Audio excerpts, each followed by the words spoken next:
Hello बच्चों, फिर से एक नए टॉपिक के साथ मैं फिर उपस्थित हो गई आपसे मुलाकात करने के लिए। टॉपिक है अबाउट टू। ठीक है, अबाउट टू। आज हम देखेंगे अबाउट टू का use of about to. Generally ये सब हम लोग बोलते रहते हैं, मैं सोने ही वाली थी, तुम जाने ही वाले थे, वह आने ही वाली थी। हिंदी में हम लोग ऐसे बोलते हैं ना, वह खाना खाने ही वाला था, स्कूल खुलने ही वाला है, दुकानें बंद होने ही वाली थी। तो हिंदी में हम लोग ऐसे बोलते हैं। ठीक है, अब हम ये देखेंगे इसको हम इंग्लिश में कैसे बोलेंगे। ठीक है, आज हम देखेंगे इन सेंटेंसेस को इंग्लिश में हम कैसे बोलेंगे कि मैं जाने ही वाली थी, वह आने ही वाला था, राधा नाचने ही वाली थी। ठीक, चलिए, यूज ऑफ अबाउट टू। जब कोई कार्य होने ही वाला होता है, ठीक है, वहां पर हम लोग अबाउट टू का यूज करते हैं। समझ गए? जब कोई कार्य होने ही वाला होता है, हुआ नहीं है, होने ही वाला होता है। जैसे मीरा आने ही वाली है, अभी आई नहीं है, आने ही वाली है। सिचुएशन समझिए, आई नहीं है, आने ही वाली है। मैं खाना खाने ही वाली थी, खाया नहीं है। कोई आ गया तो मैं उससे कह रही हूं कि मैं खाना खाने ही वाली थी। मैं चाय पीने ही वाली थी, पीनी है, पीने ही वाली थी। रेलगाड़ी आने ही वाली थी, आई नहीं है ट्रेन, आने ही वाली थी या आने ही वाली है। ठीक है, बारिश आई नहीं है, लेकिन काले काले बादल देख करके, मौसम को देख करके हम अंदाज लगा लेते हैं ना, एक अनुमान लगा लेते हैं, गैस लगाते हैं, फिर कहते हैं कि बारिश होने ही वाली है, मतलब हुई नहीं है, भी होने ही वाली है। तो ये सिचुएशन होती है। हिंदी में हम बोलते ही हैं। तो आज देखते हैं कि इंग्लिश में हम इन सेंटेंस का इस्तेमाल अबाउट टू का कैसे करते हैं। ठीक है, चलिए, तो इसका स्ट्रक्चर होता है सब्जेक्ट, ठीक है ना, अबाउट टू। सब्जेक्ट सबसे पहले, फिर प्लस इज एम आर, इनमें से कोई एक, तीनों नहीं, ठीक है ना। सिंगुलर वर्ब है, सिंगुलर सब्जेक्ट है तो वर्ब भी सिंगुलर आएगी, है ना। तो या तो सिंगुलर सब्जेक्ट के साथ इज और आई के साथ हम लोग एम लगाते हैं, और प्लूरल सब्जेक्ट होता है तो आर, जैसे we are, they are, right, और I am, she is, Sita is, Ram is, ठीक है ना।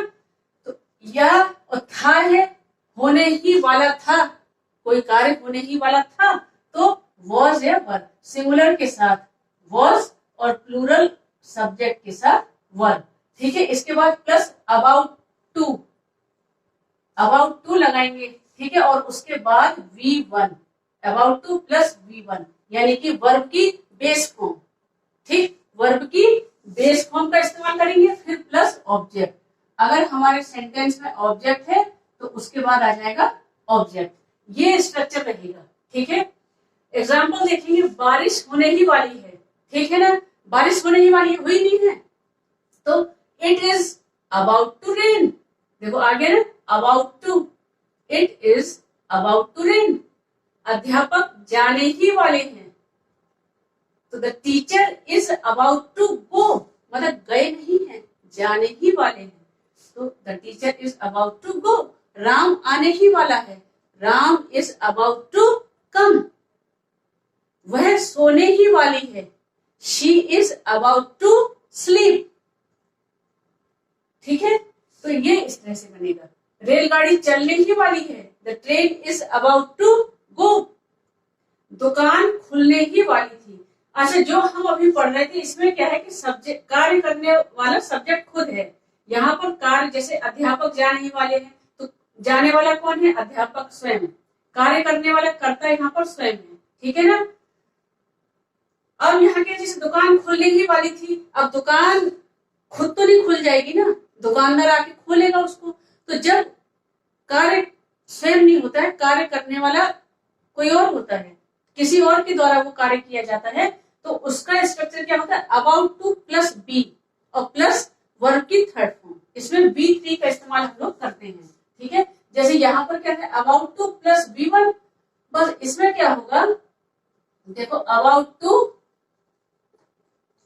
प्लस B और फिर प्लस V3, ठीक है ना, बी लगा के प्लस V3, और यहाँ पर सेम ऐसे ही है, subject plus is am are में से एक या वाज वन में से एक, ठीक है ना, फिर plus about to plus B plus V3, यदि कार्य करने वाला कोई और हो, किसी और के द्वारा कार्य किया जाता है तब, ठीक है। तो दुकान खुलने ही वाली थी, तो द शॉप वाली थी, ठीक है ना, थी है ना, तो वॉज वर्ड में से आएगा एक, ठीक है, सिंगुलर है तो वॉज और प्लूरल है तो वर, तो the shop was about to, अब देखो बी, ठीक है, और open about to plus B plus V3, बाकी तो सेम स्ट्रक्चर है, subject plus is am are या वाज वन, ठीक है ना, फिर इसके बाद प्लस अबाउट टू फिर प्लस B, बस ये प्लस B प्लस V3 और प्लस ऑब्जेक्ट अगर वाक्य में हमारे है तो, ठीक है ना, हो गया पूरा स्ट्रक्चर। तो दुकान खुलने ही वाली थी, the shop was about to be opened. अब इसके बाद सीता यहाँ आने ही वाली थी, सीता वॉज थी है ना, तो वॉज वर्ड में से एक आएगा, सीता सिंगुलर है तो वॉज आएगा, ठीक है, Sita was about to come here, ठीक है। अब इसमें देखिए नेगेटिव मान लीजिए है, जैसे सीता यहाँ नहीं आने वाली थी, ठीक है ना, रेलगाड़ी नहीं आने वाली है, तो उसमें क्या करते हैं हम लोग, उसका स्ट्रक्चर देखिए, subject plus helping verb plus not, उसमें helping verb is am are was verb, उसके बाद में क्या लगाएंगे, नॉट लगाएंगे, बस फिर plus about to plus V1 और प्लस ऑब्जेक्ट, ठीक है ना।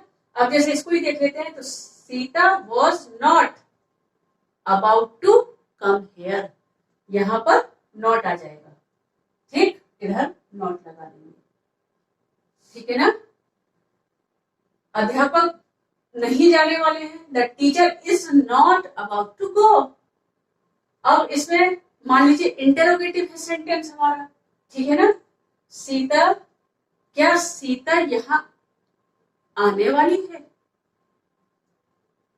ठीक है ना, तो इसमें क्या करते हैं, सबसे पहले हेल्पिंग वर्ब, इंटेरोगेटिव अगर हमारा सेंटेंस है अबाउट टू वाला, मतलब कार्य होने ही वाला, ठीक है ना, तो सबसे पहले हेल्पिंग वर्ब आपको पता है is am are was verb, ठीक है, तो हेल्पिंग वर्ब फिर सब्जेक्ट के हिसाब से हेल्पिंग वर्ब लगाते हैं, ये आप लोग जानते हैं, ठीक है, तो हेल्पिंग वर्ब प्लस सब्जेक्ट फिर प्लस अबाउट टू और plus V1 plus other words अगर हमारे सेंटेंस में है तो, ठीक है ना। दूधिया आने ही वाला है, क्या दूधिया आने ही वाला है, ठीक है ना, तो milkman is about to come, दूधिया आने ही वाला है, milkman is about to come, milkman is not about to come, is milkman about to come, तीनों सेंटेंस बन गए, ठीक है, अफर्मेटिव भी, नेगेटिव भी और इंटरोगेटिव भी, ठीक है ना। तो नेगेटिव इस स्ट्रक्चर से बनेगा, इंटरोगेटिव इस स्ट्रक्चर से बनेगा और अफर्मेटिव का स्ट्रक्चर ये है। तो इस तरह से ये हुआ, आज हमने देखा अबाउट टू। प्रैक्टिस करिए, फिर नए टॉपिक के साथ बहुत जल्दी मुलाकात होगी, तब तक टेक केयर।